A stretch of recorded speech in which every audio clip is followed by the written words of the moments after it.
dafa taxaw ci nu ñuy fexe ba jëmmal ay pouvoir benn bu ne ñu jox ko doole li ci gën a fës muy li ñuy wax pouvoir exécutif nga xam ne moom la Sénégalais yi gën a xam ci nguur gi, pouvoir législatif bi nga xam ne mooy fi ñu teew tey di assemblée, ak pouvoir judiciaire bu nekk am lu ko mandargal nag donte du léppam.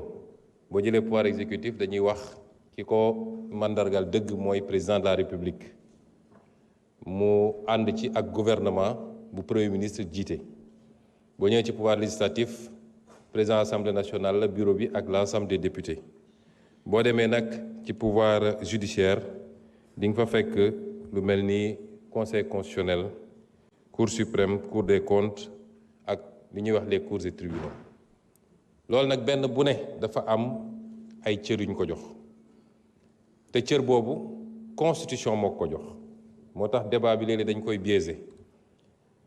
li fi ne ci constitution moom la ñuy doxal. constitution moo ne président de la république mooy clé de voûte des institutions, mooy le gardien des institutions, moom mooy assurer le bon fonctionnement de ces institutions, mooy le chef suprême des armées, mooy doxal la diplomatie, etc. etc. moom mooy définir la politique de la nation. moom moo ne premier ministre am moom mooy doxal la politique de la nation, di chef de l'administration, jiite gouvernement bi. moom moo wax ni justice mooy atte ci turu Sénégalais yi. moom moo wax ni assemblée nationale mooy voter les lois, waaye assemblée nationale it mooy contrôler l'action du gouvernement. loolu dafa leer nañ.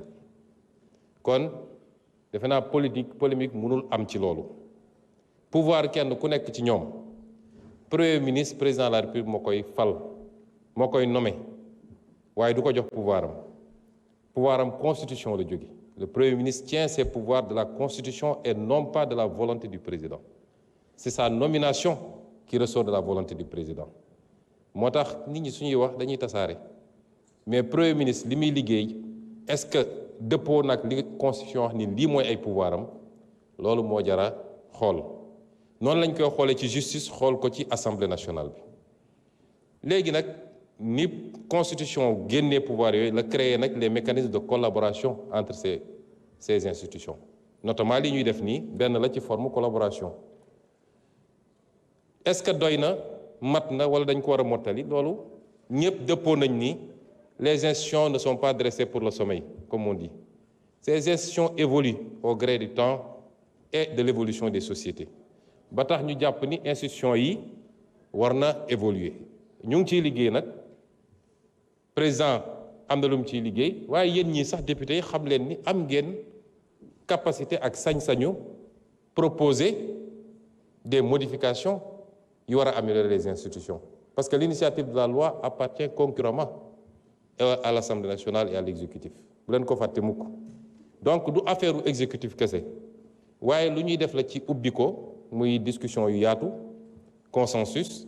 am na ci loo xam ne fii bi ñu fi musee njëkkee ñëw am na benn député opposition, honorable Tafsir Thioye interpellé ma ci réforme yi, waaye dafa am idée bu mu génne woon, ma jàpp ni idée bu rafet la. bi ñu ci waxtaanee ak président dañ koo jàpp, mooy au lieu ñuy génne réforme yi par benn benn, nañu jël le temps de travailler à un paquet de réformes bu xóot boo xam ne bu ñu paree nag ba def large concertation avec toutes les forces de la nation, ñu xool ndax voie référendaire la, est-ce que voie législative la, est-ce que neneen ak neneen, ci loolu la ñu nekk.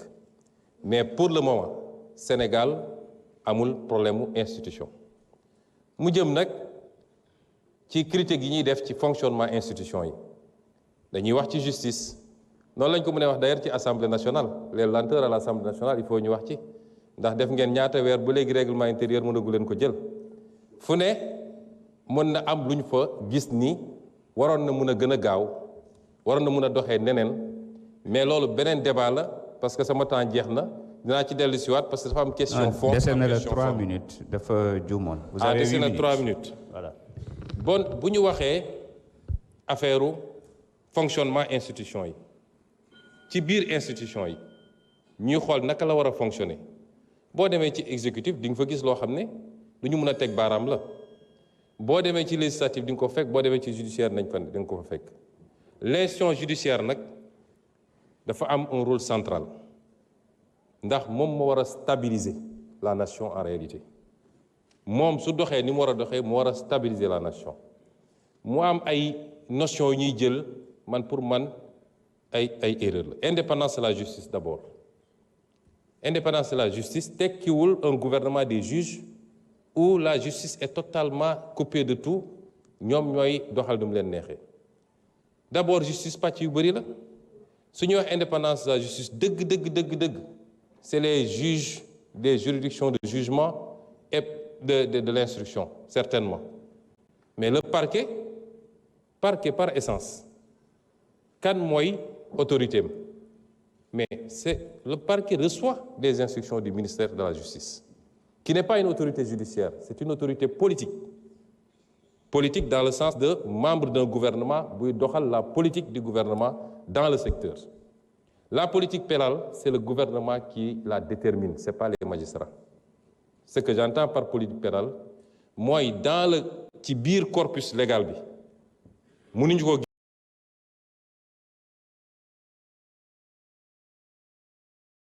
corpus légal bi mënuñu ko génn l'État à tout moment peut dire telle question man jàpp naa ne dama ko war a traiter de manière plus rigoureuse ou alors war naa mën a am flexibilité ma jël benn misaal bu ndaw boo jëlee lu mel ni infraction bu jëm ci cannabis loi ne c'est 10 dama joxe exemple rek de su loi ne masalan 10 ans maximum 6 mois minimum selon le moment l'État peut décider que la politique pénale ci instant bi c'est un traitement beaucoup plus doux donc on ne va pas au-delà de 2 ans en tout cas ci rek li procureur di requérir wala État ne damay durcir parce que situation bi laaj na ko ça c'est la politique pénale ça relève de l'État waru génn ci cadre lu loi permettre mais État moo koy def la loi dit que le gouvernement chaque ministre a le droit et même l'obligation de saisir la justice sur découvrir une